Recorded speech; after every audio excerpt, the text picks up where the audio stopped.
بسم الله الرحمن الرحيم. الحاقة ما الحاقة وما أدراك ما الحاقة. كذبت ثمود وعاد بالقارية. فأما ثمود فأهلكوا بالطاغية، وأما عاد فأهلكوا بريح صرصر عاتية سخرها عليهم 7 ليال و8 أيام حصوما فترى القوم فيها صرعى كأنهم أعجاز نخل خاوية فهل ترى لهم من باقية. وجاء فرعون ومن قبله والمؤتفكات بالخاطئة فعصوا رسول ربهم فأخذهم أخذة رابية. إنا لما طغى الماء حملناكم في الجارية لنجعلها لكم تذكرة وتعيها أذن واعية.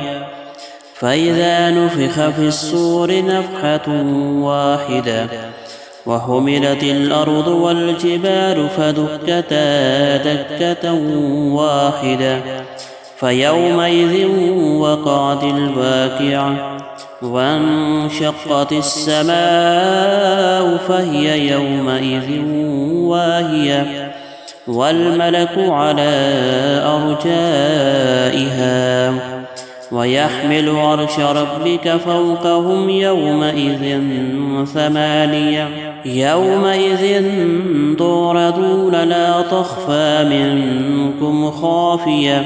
فأما من أوتي كتابه بيمينه فيقول هاؤم اقرءوا كتابيه إني ظننت أني ملاق حسابيه فهو في عيشة راضية في جنة عالية قطوفها دانية. كلوا واشربوا هنيئا بما أسلفتم في الأيام الخالية.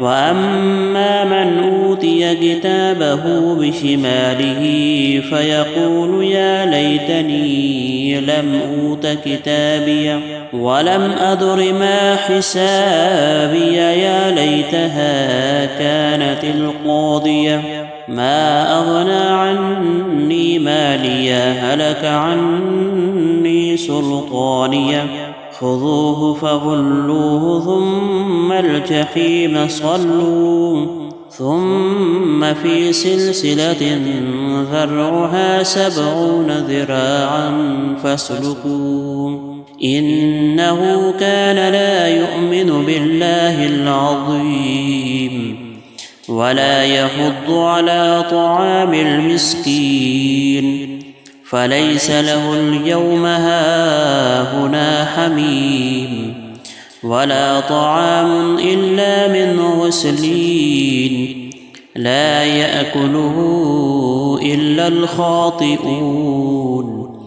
فلا أقسم بما تبصرون وما لا تبصرون إنه لقول رسول كريم وما هو بقول شاعر قليلا ما تؤمنون ولا بقول كاهن قليلا ما تذكرون.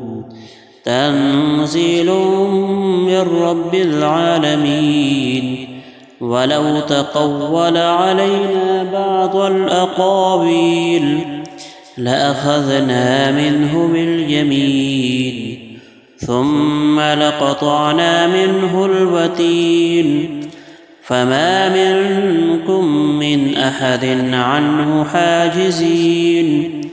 وإنه لتذكرة للمتقين وإنا لنعلم أن منكم مكذبين وإنه لحسرة على الكافرين وإنه لحق اليقين فسبح باسم ربك العظيم.